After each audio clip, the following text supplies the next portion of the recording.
प्रिय श्रोता मित्र, वेद पाठशाला कार्यक्रम जो संपूर्ण पवित्र शास्त्र का सर्वेक्षण है, उसके इस कक्षा में हम आपका स्वागत करते हैं। हमारे सर्वेक्षण ने हमें भजन संहिता की पुस्तक तक ले आया है। यह पुस्तक मेरे पसंद का पुस्तक है। पिछले अध्ययन में हमने भजन संहिता 23 को देखा था, अर्थात यहोवा मेरा चरवाहा है, मुझे कुछ घटी न होवेगी। इस सुंदर व प्रचलित वचन के साथ हमने पिछला अध्ययन प्रारंभ किया था। मित्रवर, परमेश्वर के लोगों के लिए भजन संहिता की पुस्तक एक महान भजन पुस्तक है। इस भजन का परिचय देते समय हमने सीखा था कि भजन के लिखने वाले और भजनकार कभी-कभी परमेश्वर के विषय में परमेश्वर से बातें करते हैं और कभी-कभी मनुष्य के विषय में परमेश्वर से बातें करते हैं। प्रायः वे अक्सर परमेश्वर के विषय में मनुष्य से बातें करते हैं। दूसरे प्रकार से हम इसे इस प्रकार से समझ सकते हैं कि कभी-कभी वे परमेश्वर की स्तुति आराधना करते हैं, कभी-कभी वे प्रार्थना करते हैं और कभी-कभी वे प्रचार करते हैं, उपदेश देते हैं। मेरे परिचय में मैं कहना चाहूँगा कि इस भजन में अनेक विषय हैं जो इसमें से होकर चलते हैं। यहाँ पर धन्य पुरुष का विषय है, भावात्मक विषय है। सो भजनकार यहाँ भावात्मक स्थिति को प्रकट किया हुआ है और ये भी बताया है कि उससे कैसे बाहर निकाला जा सकता है। फिर आराधना का भजन है, जहाँ पर भजनकार न केवल आराधना करता है परंतु हमें प्रोत्साहित करता है कि हम भी आराधना करें। फिर भविष्यवक्ता के भजन हैं, जहाँ पर भजनकार स्वयं भविष्यवक्ता है और प्रभु यीशु मसीह के प्रथम व द्वितीय आगमन के विषय में अपने भजन में वर्णन किया है। धन्य पुरुष वाले भजन उपदेशक भजन हैं, भावात्मक भजन प्रार्थना वाले भजन हैं और प्रायः जितने स्तुति वाले भजन हैं जिसमें परमेश्वर के विषय में परमेश्वर से बातें किया गया है, वे सभी आराधना भजन हैं। भजन 23 एक धन्य पुरुष वाला उपदेश भजन है। साथ ही साथ ये भेड़ों का वार्तालाप है। आप यहाँ पर कल्पना करें कि एक छोटी भेड़ जो बाड़े के अंदर है और वहां से वह एक कमजोर बीमार वाले भेड़ को देखकर कह रही है, यहोवा मेरा चरवाहा है।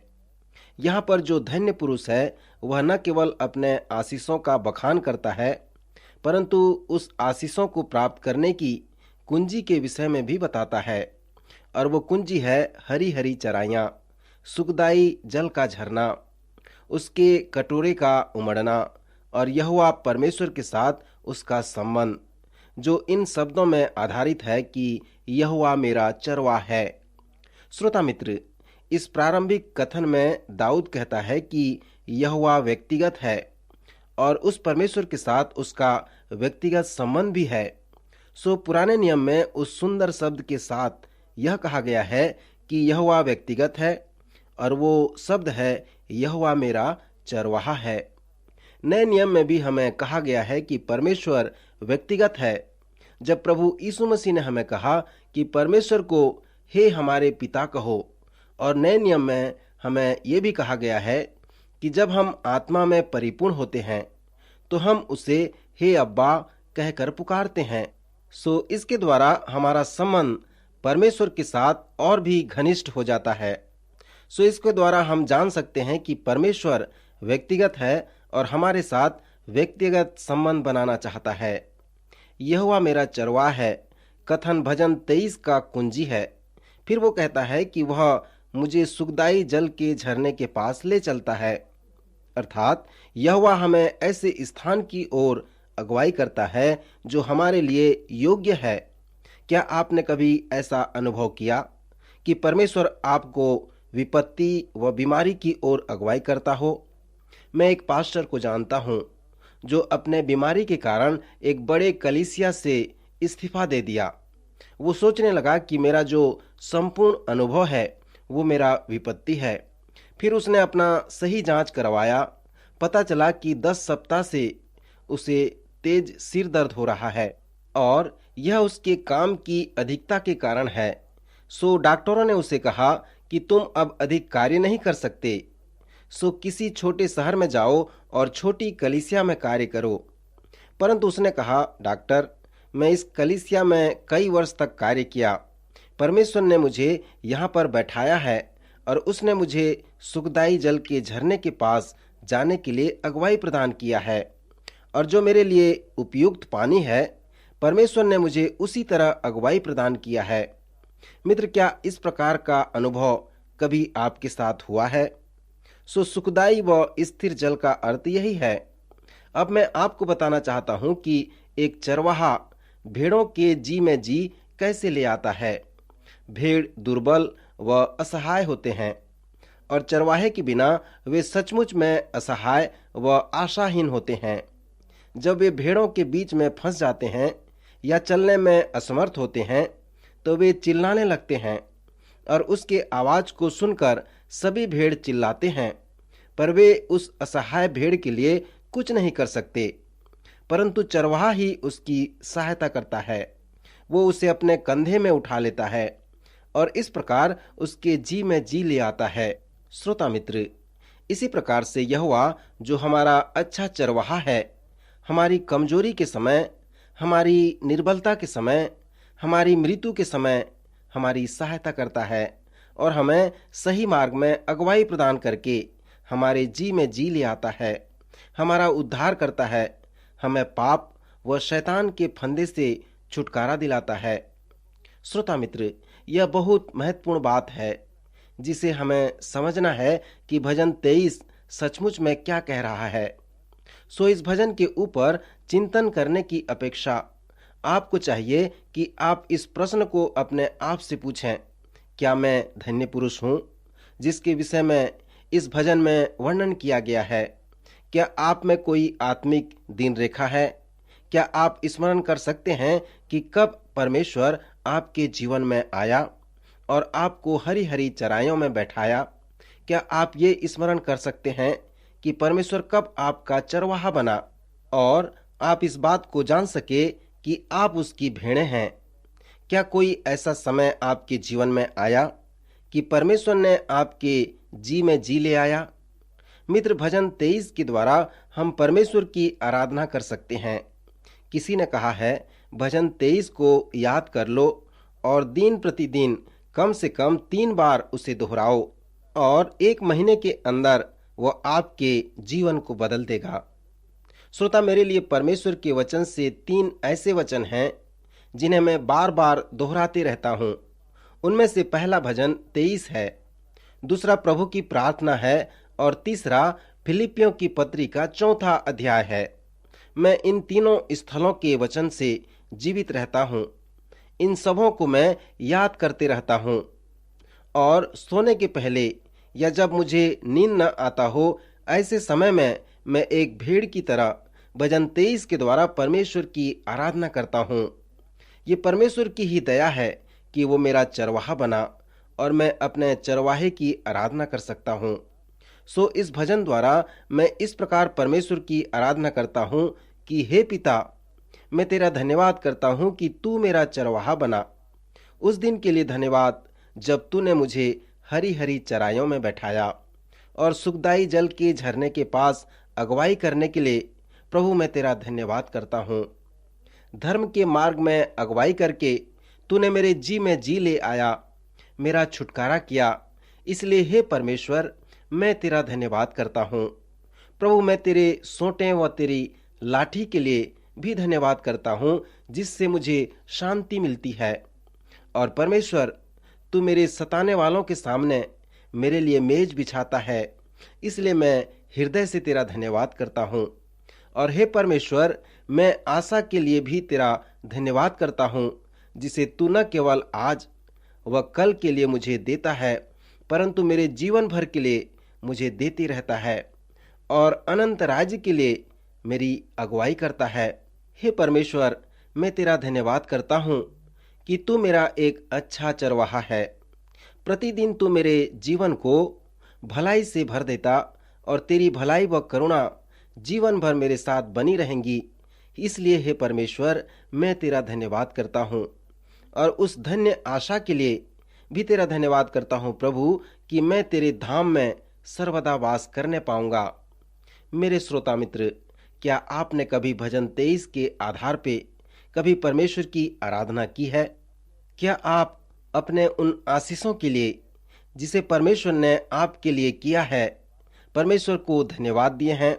क्या आप अपने जीवन में ये मान लेते हैं कि आप एक भेड़ की तरह हैं और वह आपका चरवाहा है? प्रभु आपका चरवाहा बनना चाहता है। श्रोता मित्र, जैसे एक चरवाहा अपने भेड़ों के लिए है, वैसा ही परमेश्वर अपने लोगों के लिए है। वह उन्हें वही देता है जो उनके लिए सबसे उत्तम है। वह उन्हें नई शक्ति देता और उन्हें उस मार्ग में ले जाता है जो वह ठीक समझता है।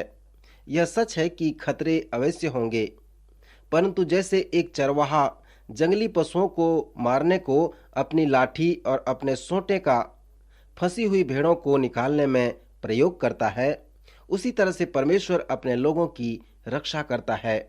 यद्यपि जंगली पशु उन्हें घेर लें, फिर भी वे स्वर्गीय चरवाहा की देखरेख में सुरक्षित रूप से भोजन खा सकते हैं।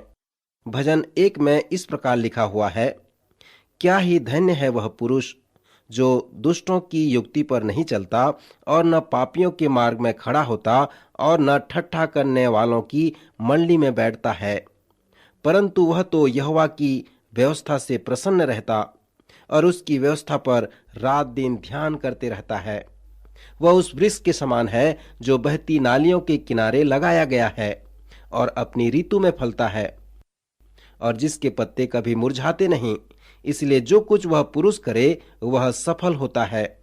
दुष्ट लोग ऐसे नहीं होते, वे उस भूसी के समान होते हैं जो पवन से उड़ाई जाती है। इस कारण दुष्ट लोग अदालत में स्थिर न रह सकेंगे और न पापी धर्मियों की मंडली में ठहर सकेंगे, क्योंकि यहोवा धर्मियों का मार्ग जानता है, परंतु दुष्टों का मार्ग नाश हो जाएगा। श्रोता मित्र, जैसे मैंने पहले आपको बताया था कि भजन संहिता की पुस्तक के अनेक विषय हैं। जैसे भजन 1 2 व्यक्तियों के विषय में बताता है। आप कह सकते हैं कि इस भजन के मंच में 2 प्रकार के व्यक्ति हैं। सो उसमें से आप कौन से हैं? पहला तो धन्य पुरुष है और दूसरा दुष्ट व्यक्ति है। जब हम नए नियम में आएंगे तब हम इससे संबंधित प्रभु यीशु मसीह द्वारा बताए गए बातों को देखेंगे। उन्होंने सकेत फाटक और चौड़ा फाटक के विषय में बताया है। चौड़ा फाटक विनाश को पहुंचाता है और सकरा मार्ग जीवन को पहुंचाता है। फिर उसने चट्टान पर व बालू पर घर बनाने के विषय में बताया है। फिर झूठे नबी और सच्चे नबियों के विषय में बताया है। सो प्रभु यीशु मसीह ने भी 2 मनुष्यों के मंच पर इसे रखकर कहा है कि आप इनमें कौन से व्यक्ति हैं। जैसे हम इस पहले भजन में उस धन्य पुरुष से मिलते हैं तो हम ये जानने पाते हैं कि उसका आशीषित होना कोई संयोगवश नहीं है, परंतु उसका धन्य पुरुष का आशीषित होना उसके चुनाव और उसके विश्वास करने का परिणाम है। यह पहला भजन इब्रानी कविता का वो आकार है जिसमें नकारात्मक व सकारात्मक सत्य पाए जाते हैं। यहाँ पर भजन 1 आपको ये बताएगा कि धन्य पुरुष क्या है और वो क्या नहीं है। उदाहरण के लिए, सर्वप्रथम धन्य पुरुष इसलिए आशीषित हुआ है क्योंकि वह ठट्ठा करने वालों की मंडली में नहीं बैठता। इसका मतलब ये है कि वह विश्वासियों की मंडली में बैठता है। ये धन्य पुरुष एक विश्वासी व्यक्ति है। सो उसके आशीष पाने का पहला कुंजी यही है। फिर ये धन्य पुरुष परमेश्वर के वचन पर विश्वास करता है और न केवल वो परमेश्वर के वचन पर विश्वास करता है, परंतु वह उस वचन से प्रेम रखता है, उससे प्रसन्न रहता है और उस पर रात दिन ध्यान करते रहता है। सो उसके आशीष से संबंधित जो स्पष्टीकरण है वो परमेश्वर का वचन है। इस सत्य को भी नकारात्मक रूप से प्रस्तुत किया गया है, अर्थात धन्य पुरुष दुष्टों की युक्ति पर नहीं चलता।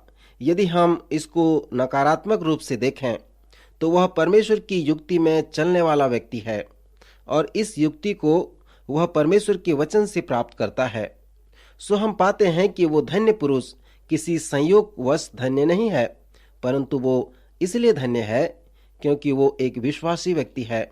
वह परमेश्वर के वचन पर विश्वास करता है, उस वचन से प्रेम रखता है और उस वचन का आज्ञा पालन करता है, उस पर रात दिन ध्यान करते रहता है। सो इसलिए वो धन्य पुरुष आशीषित कहलाता है। श्रोता मित्र, इस भजन को लिखते हुए दाऊद प्रत्यक्ष रूप से अपने स्वयं के विषय में बातें कर रहा है।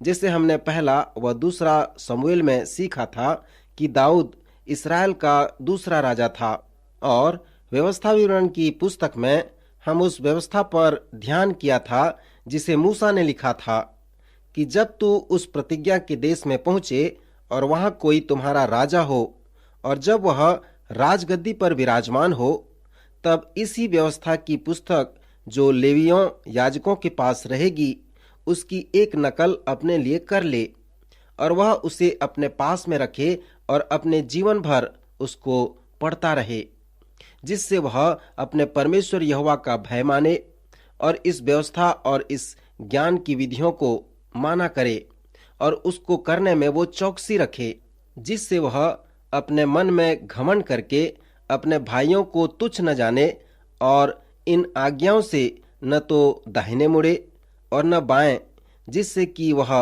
और उसके वंश के लोग इस्राएलियों के मध्य बहुत दिनों तक राज्य करते रहें। श्रोता, मूसा ने इस्राएलियों के राजाओं के ऊपर अनुशासन को लागू कर दिया था। सो जबकि दाऊद इस्राएल का दूसरा राजा था, उसे उस अनुशासन के आधार पर चलना था। उसे परमेश्वर के उस व्यवस्था की पुस्तक को नकल करके अपने पास हर समय रखना था। सो भजन 1 के आधार पे हमें पता चलता है कि दाऊद उन अनुशासन का अभ्यास किया करता था। वह परमेश्वर के वचन से प्रेम रखता था और उस पर रात दिन ध्यान किया करता था। वह उस पर विश्वास किया करता था और उसके अनुसार चला करता था। सो जब वह ऐसा किया करता था तो परमेश्वर की दृष्टि में वो एक धन्य पुरुष कहलाता था। इसलिए दाऊद हमसे कहता है कि परमेश्वर के वचन से प्रेम रखना ही उसे धन्य पुरुष बना दिया था।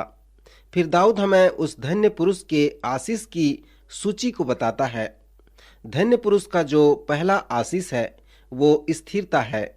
धन्य पुरुष उस वृक्ष के समान है जो बहती नालियों के किनारे लगाया गया है और उसके जड़ बड़े गहरे में हैं और उसे हर समय भोजन मिलते रहता है।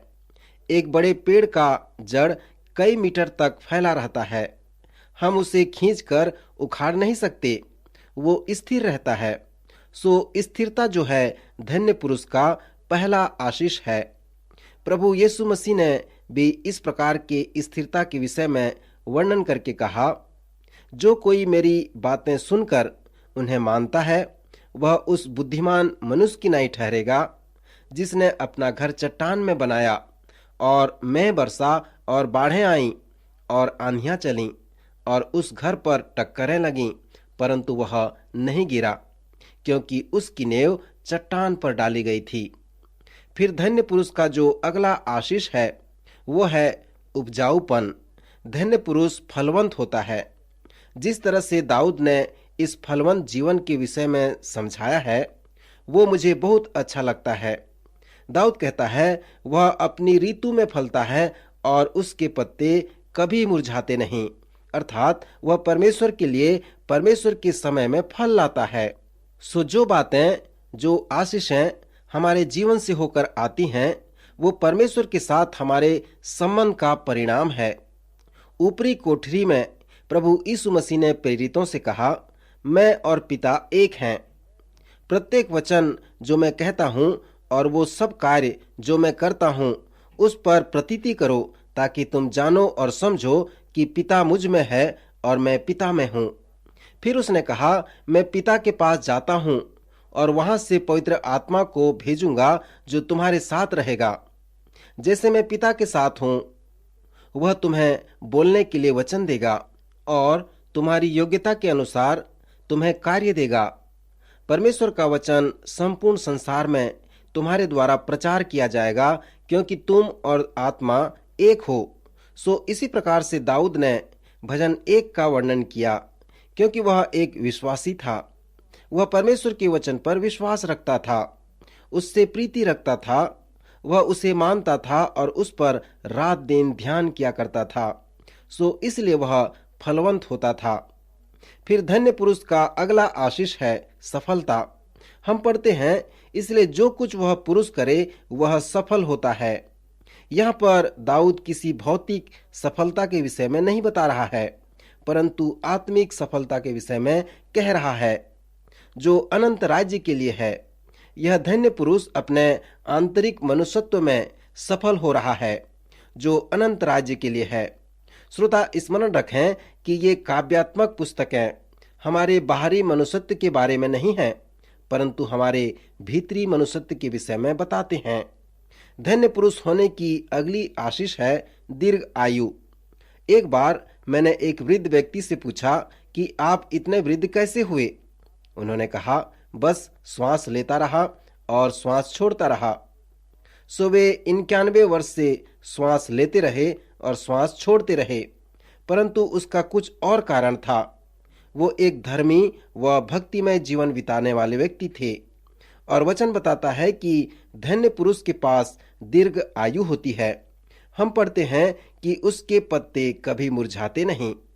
अंत में धन्य पुरुष होने की जो महान आशीष है, जिसे हम पढ़ते हैं कि वह पापियों के मार्ग में खड़ा नहीं होता। जब आप परमेश्वर के वचन के अनुसार जीवन नहीं बिताते हैं, तो आपके लिए जीवन व्यतीत करना कठिन है।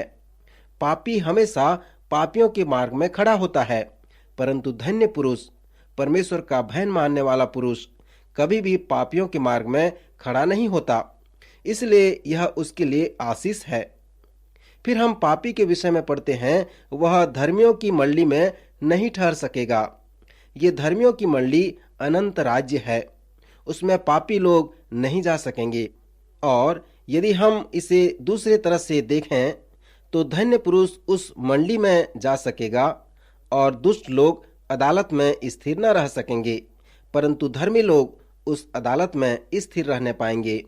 श्रोता मित्र, हम देखते हैं कि दाऊद इस भजन में धन्य पुरुष के विषय में समझाया है, और फिर कहा कि दुष्ट लोग ऐसे नहीं होते। जो धन्य पुरुष विश्वास करता है, उस पर दुष्ट लोग विश्वास नहीं करते। दुष्ट व अधर्मी परमेश्वर के वचन पर विश्वास नहीं रखते, प्रीति नहीं रखते, वे उस पर ध्यान नहीं करते।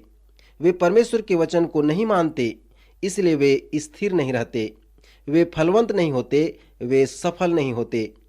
उन्हें दीर्घ आयु नहीं मिलती, उन्हें सुरक्षा नहीं मिलती, वे अनंत राज्य का अनुभव नहीं कर सकते। श्रोता मित्र, आप किस प्रकार के व्यक्ति हैं? भजन 1 को पढ़ें और अपने आप से प्रश्न पूछें कि क्या मैं एक धन्य व आशीषित पुरुष हूँ? यदि नहीं, तो आप इस वचन द्वारा धन्य पुरुष हो सकते हैं। प्रभु इन वचनों द्वारा आपको आशीष दे, आपकी रक्षा करे।